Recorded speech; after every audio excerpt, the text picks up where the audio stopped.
Hindi malimutan ni Abel ang malasakit ng iba't ibang tao na dumalaw sa kanya. So dumating yung mga ibang brothers, ibang sister, pinipray over ako na pinipray over. Kahit hindi ko kilala itong mga to eh. Sabi ko, sino ba to? Pero every time na pinipray over nila, damang-dama ko yung init na inano sa akin ng Diyos. Siguro sabi ni Lord, it's about time, Abel, magbago ka na ulit, bumalik ka na sa akin. So sabi ko, Lord, sige Lord, kailangan bago mag-December, magaling na ako. Bago matapos ng December. Paglabas ng ospital, ay nagkaroon ng bagong sigla si Abel. Agad niyang sinimula ng kanyang bagong layunin. Naging bahagi siya ng paglago ng kanilang charismatic community.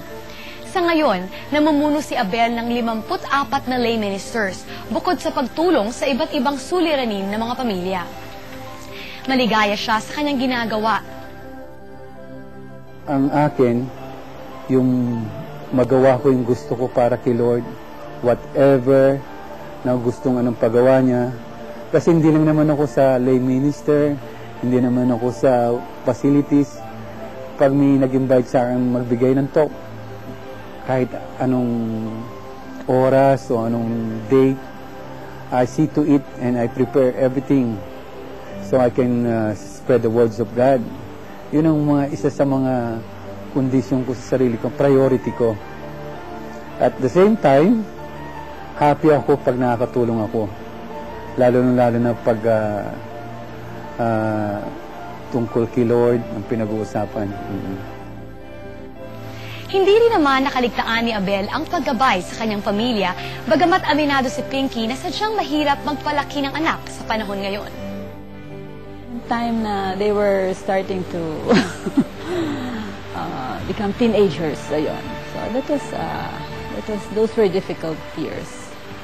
As a mother, kasi talagang you want to protect, you know. Siguro I was a very protective mother. Kaya mas siguro sa akin, mas feel ko maraming problema. Pero sabi nga ng iba, you should let go, wag masyadong higpitan. So siguro kaya lang ganun ako ka problematic. Pero they turned out all right naman. The two of them are doing fine now. Lubos ang pasasalamat ni Abel sa Diyos sa kabila ng pinakamabigat na pagsubok na naganap sa bunsong anak na si Marco. Yung aking anak na si Marco, na kamukha niya at kamukha ko, no? Alam niyo naman kasi, during yung ganong period ng edad niya, sabi ko nga kung kamukha ko, maraming babae nanliligaw sa kanya. So, meron siya lang, may pinag-awayan sila, siguro karibal niya, nagsuntukan sila hanggang sa tumama yung ilong niya sa hagdanan.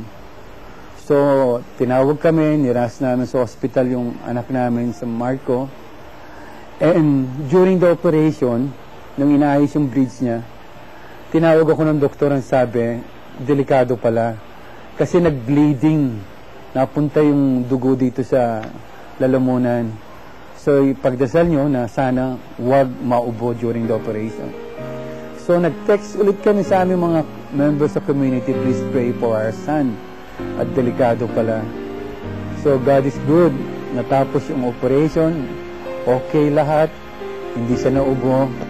And pagkatapos ng operation, sandali lang, nakalabas na siya ng hospital. So, talagang galing ni Lord. Sa kabila ng lahat ay nakukuha nilang mapanatag ang kalooban, pagkat sina Beng at Marco ay kabilang sa grupo ng kabataan ng kanilang charismatic community. It composed of 12 to 22 years old na mga teenager. So, meron din silang sariling prayer meeting, meron din silang sariling groupings. So, alam mo sa totoo lang, being a parents, pag ang kasama nila ay yung mga youth na yun, hindi kami nag-worry.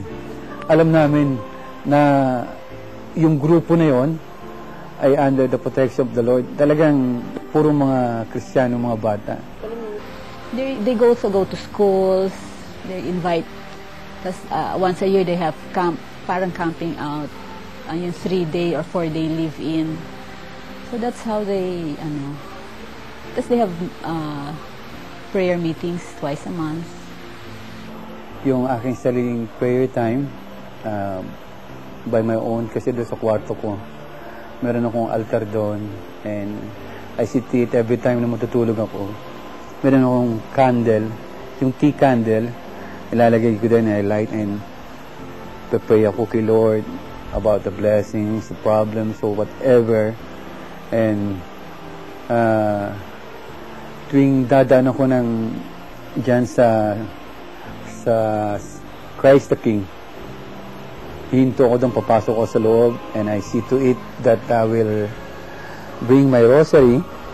Pupunta ako doon kay Mama Mary, and I will pray the whole rosary. What does the rosary do to you? Alam mo, malaki.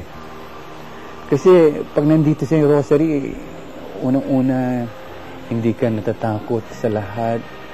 And, I mean, ang ano mo na, protektado ka ni Lord. Alam pa natin, protektado ka ni Lord. Sa kanyang pagkakalapit sa Diyos, ay naunawaan ni Abel ang lahat ng masamang nangyari sa kanya. Well, minsan tinanong ko na yung kay Lord Sabi ko, ba't ako naka-experience ng ganito? Pero nasagot ka agad, you know what?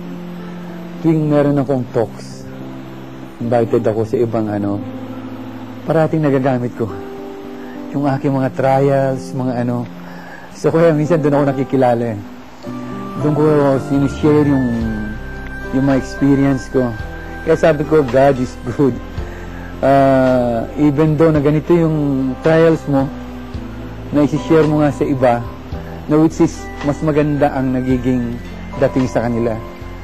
Ako pala, ganito lang ang trials ko. Si Brother Abel pala, mas ganito So sabi ko, okay, talk to si Lord Nangyari to siguro para i-share ko during sa mga talks ko.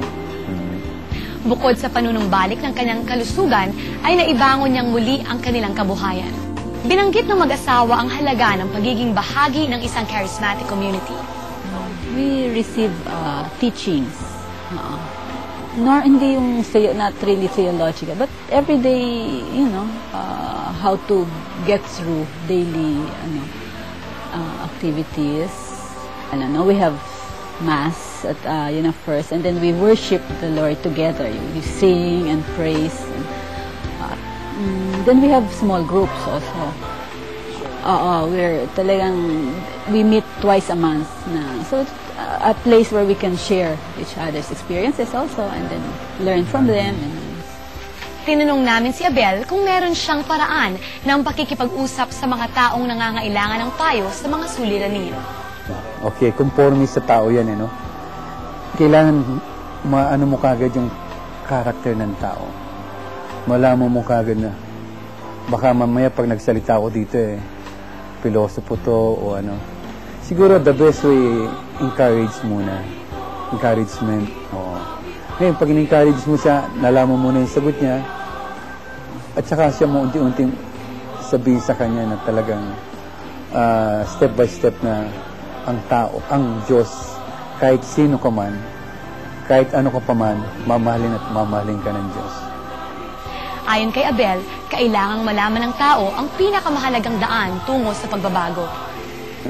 Ang isang tao mahirap magbago. Hindi sa isang iglap magbabago ang tao. Unti-unti. Paano yun? Unti-unti dapat makilala natin ang ating Panginoong Jesus. Siya ang nagbigay ng liwanag sa ating puso. Hayaan nating parating nagliliwanag ang binigay na ilaw sa atin ng Panginoong Jesus. Kasi mga kapatid, simple lang, pag namatayan, babalik ka ulit sa lahat ng vices. The family that prays together stays together.